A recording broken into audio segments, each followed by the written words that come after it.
జనవరి నెలలో దాసరి నారాయణరావు తీవ్ర అనారోగ్యంతో ఆసుపత్రి పాలయ్యారనే వార్త బయటకు వచ్చినప్పుడు సినీ పరిశ్రమే కాదు సామాన్య ప్రజానికం కూడా ఆశ్చర్యానికి లోనయ్యారు. ఎలాంటి తీవ్ర అనారోగ్య సమస్యలు లేని దాసరి ఐసీయూలో చికిత్స తీసుకునే అంత అనారోగ్యం ఏమిటనేది అందరి అనుమానం. చివరికి అన్నవాహిక దెబ్బతిన్నదని దానివల్ల ఇన్ఫెక్షన్లు తన ప్రాణం మీదకు తెచ్చాయని తేలింది. అయితే చికిత్స అనంతరం దాసరి ఆరోగ్యం కుదుట పడటంతో అందరూ ఊపిరి పీల్చుకున్నారు. మరోవైపు ఇటీవల తన పుట్టినరోజు వేడుకలు కూడా ఘనంగా జరుపుకోవడంతో అంతా గండం గడిచిందనుకున్నారు. అయితే మళ్లీ నెలలోపే దాసరి నారాయణరావు ఆసుపత్రి పాలయ్యారు. ఈసారి మాత్రం నమ్మలేని నిజాన్ని వినాల్సి వచ్చింది.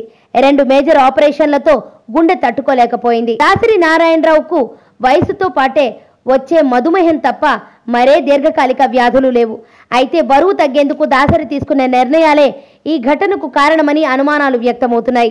బరువు తగ్గాలని డాక్టర్ల సలహా మేరకు దాసరి బ్యారియాట్రిక్ సర్జరీకి సిద్ధమయ్యారు. అయితే 75 ఏళ్ల వయసులో బ్యారియాట్రిక్ సర్జరీ మంచిది కాదని అతని సన్నిహితులు వారించినా దాసరి వెనక్కి తగ్గలేదని తెలుస్తోంది.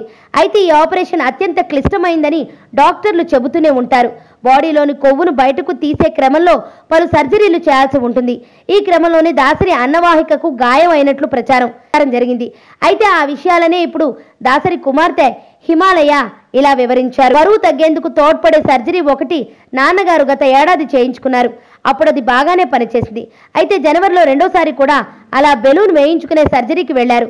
కానీ మొదటిసారి సర్జరీ చేసిన డాక్టర్ ఈసారి లేరు. దీంతో మరో డాక్టర్తో ఆ సర్జరీ చేయించుకున్నారు.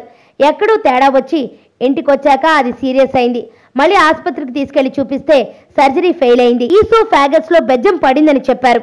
అలాగే ఊపిరితిత్తుల్లో నీరు చేరిపోయింది. అక్కడ నుంచి వరుసగా ప్రొసీజర్ల మీద ప్రొసీజర్లు, సర్జరీల మీద సర్జరీలు జరిగాయి. అయితే సీరియస్ కండిషన్ నుంచి ఎలాగోలా బయటపడి మార్చి 28న ఇంటికొచ్చారు.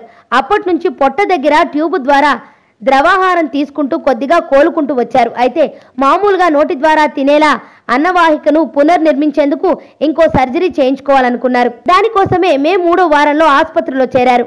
అప్పుడు పెద్ద పేగును కట్ చేసి కృత్రిమంగా అన్నవాహికను నిర్మించే సర్జరీ చేశారు. తీరా అది ఫెయిల్ అయింది. అవయవాలు ఒక్కొక్కటి పనిచేయడం మానేశాయి.